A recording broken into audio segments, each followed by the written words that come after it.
Danes v Pomurskem dnevniku. Vse slovensko petje s srci. Popolna zapora ulice. Predčasne volitve. Center za protipoplavno zaščito. Vreme, jutri bo pretežno oblačno.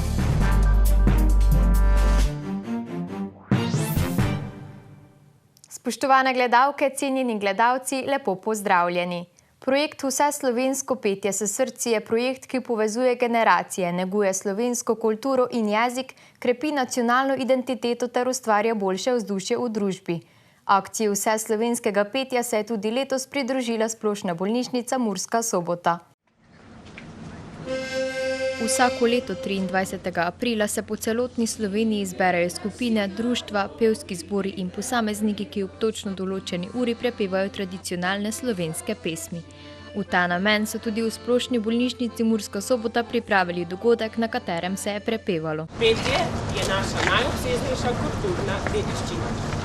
Pesem nas je povezovala v najtežjih trenutkih naše zgodovine in znanstveno je dokazano, da ima petje pozitivne učinke na naše psihofizično stanje.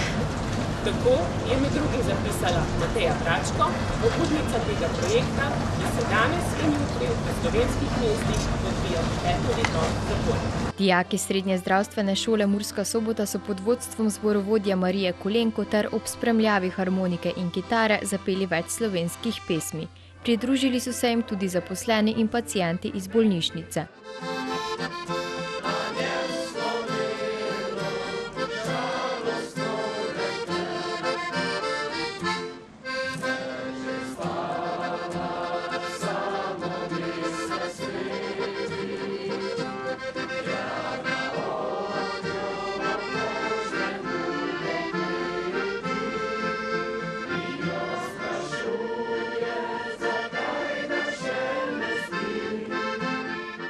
Petje je tisto, ki nas že od nekdaj druži, povezuje in ohranja kot narod s svojim jezikom. Bogata zakladnica ljudskega izročila, ki je še vedno živa, nalaga sedanji generaciji dolžnost, da jo ohrani tudi za bodoče generacije. Čutek je bil lep, ko toliko src poje, zakaj pa ne?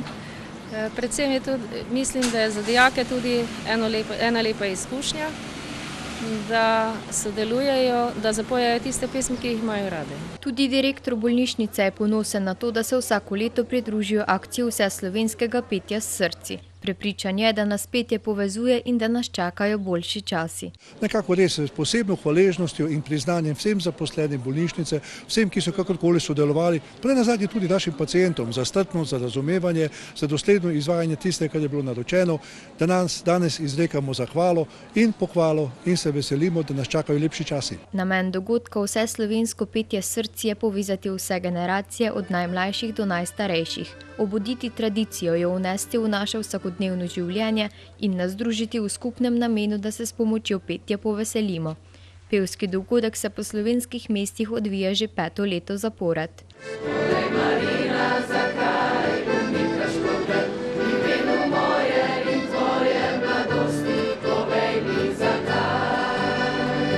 Ob tej priložnosti je direktor bolnišnice izrekel tudi zahvalo dijakom za njihovo številčno in srčno udeležbo. Vsem zaposlenim v bolnišnici pa zahvalo za požrtvovalno delo v času epidemije covida. Dragi udeleženci našega posebnega dela, hvala za vašo obrano petje, za srčnost in predvsem ta izraz, da nas tudi ob tem pomembnem dogodku pesem poveže.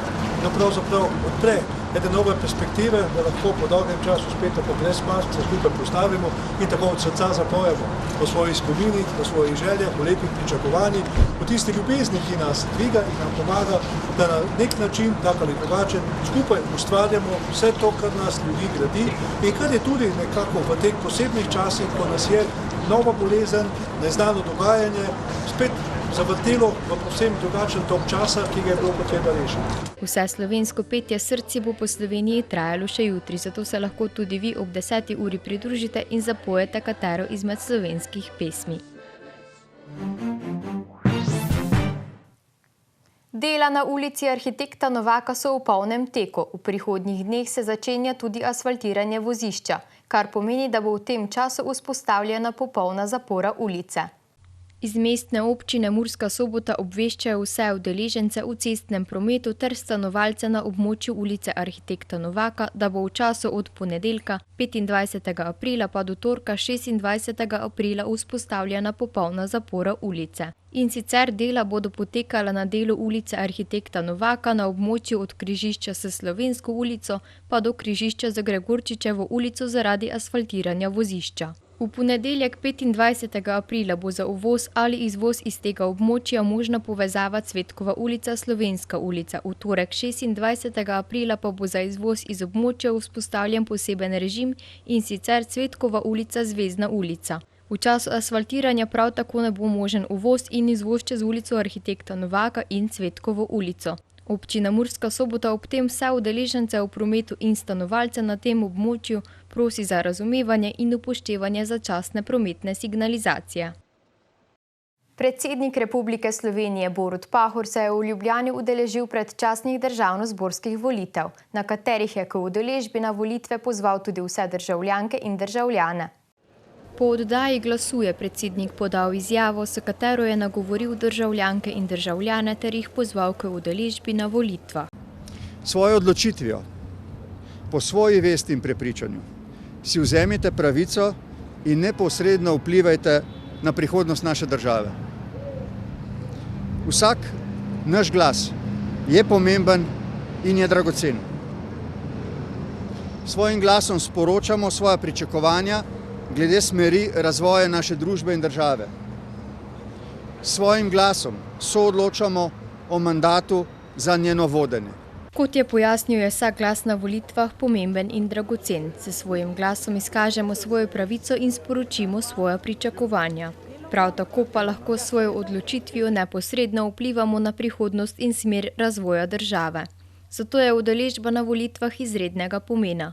Oblikujmo skupaj prihodnost Slovenije. V Murski Soboti se je odvijal posvet Aktualni izzivi sistema zaščite, reševanja in pomoči ob podnebno pogojenih naravnih nesrečah, ki se ga je udeležil tudi minister Matej Tonin. Na posvetu so spregovorili o vzpostavitvi vseslovenskega protipoplavnega centra, ki bo zrasel na območju Murske Sobote. Na posvetu so predstavili aktualne ukrepe na področju gasilstva in civilne zaščite, v sklopu katerih bo v Murski Soboti zgrajen vseslovenski center za protipoplavno zaščito. Center, kjer se bodo sile zaščite in reševanje usposabljale za primer poplav, bo vzpostavljen v Murski Soboti na Bakovski ulici nasproti Expana in se bo raztezal na 18 hektarjih. Sredstva za vzpostavitev centra bodo namenjena odzivu na podnebno pogojene naravne nesreče in krepitev odpornosti. Projekt je v večini sofinanciran iz evropskih skladov, delež sredstev pa bo prispevala tudi država. V sklopu projekta se namerava kupiti tudi posebna gasilska vozila za tovrstno reševanje, ki jih bodo dobila gasilska društva po celi Sloveniji. Kot je ob tem pojasnil župan Aleksander Jevšek, se na mestni občini Murska Sobota že pripravljajo na prenos zemljišč. Nato pa bodo stekli tudi postopki priprave občinskega podrobnega prostorskega načrta. Ob koncu posveta v Murski Soboti so podelili tudi priznanja in plakete civilne zaščite najbolj zaslužnim v regiji. Črno-beli se bodo po težki tekmi proti ekipi Aluminija tokrat pomerili proti Radomljam. Kaj so povedali pred tekmo? Pa si poglejmo. Nogometaši Mure so se na zadnji tekmi ponovno izkazali. Premagali so namreč ekipo Aluminija za kar 3-0. Po zanesljivi zmagi tako črno-beli ostajajo v igri za 3. mesto in s tem za mesto v Evropi. Že jutri pa jih čaka nova tekma, ko bodo v 32. krogu igrali proti ekipi Kalcer Radomlje. Ta tekma oziroma dogodki z te tekme nam morajo biti predvsem izziv, motivacija za to tekmo, ki sledi. Sigurno smo z te tekme marsikaj potegnili, tudi nek pozitivni niz se je nadaljeval od te tekme naprej in upam, pričakujem, da bomo stvari z tiste tekme popravili, izboljšali, oziroma smo jih v tem času tudi izboljšali in da se bomo vedeli prilagoditi njihovi igri in uspeli ustvariti pozitiven rezultat. Muraši so proti ekipi Radomlja sicer že igrali v Murski Soboti, tokrat pa se bodo pomerili na stadionu v Radomljah. Po besedah trenerja Čuntale ima ekipa Radomlja dober in precej nepredvidljiv stil igre.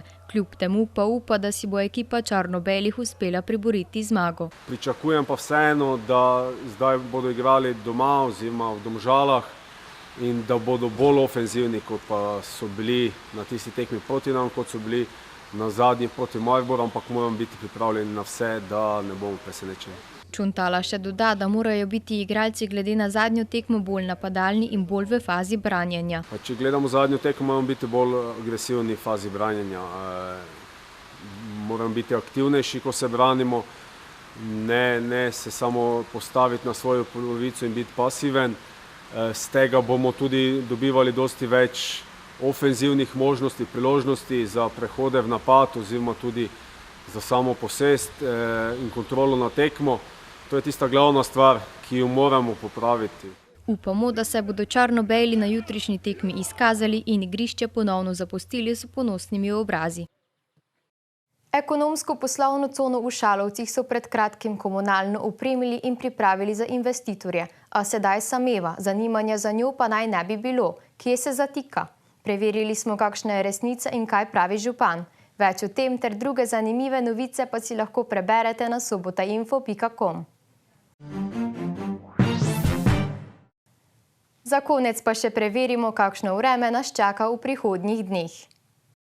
Danes smo imeli oblačen dan s temperaturami okrog 11 stopinj Celzija. Opoldne smo v Krajinskem parku Goričku namerili 10, v Lendavi 12 stopinj, v Murski Soboti in pa v Radencih 11 stopinj Celzija. Jutri bo spremenljivo do pretežno oblačno. Pojavljale se bodo manjše krajevne padavine, v vzhodnih krajih bo večinoma suho. Sredi dneva bo zapihal jugozahodnik ob morju jugu. Najnižje jutranje temperature bodo v severovzhodni Sloveniji, v Murski Soboti in Mariboru od 6 do 7, dnevne pa od 18 do 19 stopinj Celzija.